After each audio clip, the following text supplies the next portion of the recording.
a structure such as this, Mr. William Looney had 3 adult male slaves.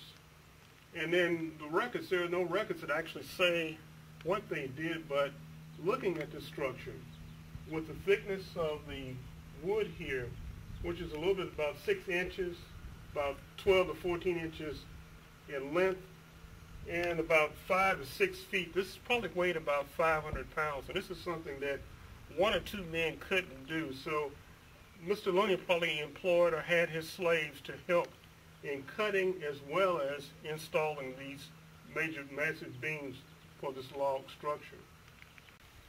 With the Looney farm and with his orchards, his apple orchards, and also his production of wines and so forth, he had a small number of slaves, and these slaves will also utilize other skills and crafts. Some were even shoemakers. You'll see the fireplace. Some were probably stone cutters. At least they had to have the ability in helping with the stone cutter and arranging stones in the fireplace. With the small yeoman farm, which Mr. Looney was, is that this was different from the slaves plantation in the lower south and the delta regions where there were large numbers of work fields.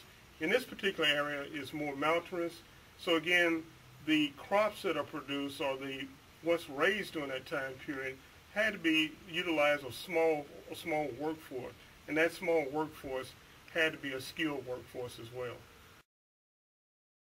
If you were getting someone who is going to work the fields and so forth, that person had to have that ability of knowing how to drive a mule team, what the crops were like, and then for those who needed more skilled slaves, they picked people who had the abilities of blacksmiths, stone cutters, and so forth. And you'll even find in some slave records where the slave is listed with the type of skills they're able to perform.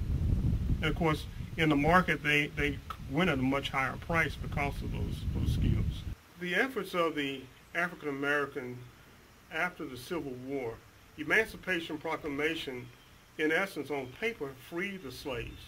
But it was through their efforts and through their service during the Civil War that these people earned their rights as citizens of the United States. And for the first time in America's history, the U.S. Constitution was changed. And this is why we have the 13th, 14th, and 15th Amendments to the United States Constitution, which ended slavery and also gave them their rights as citizens.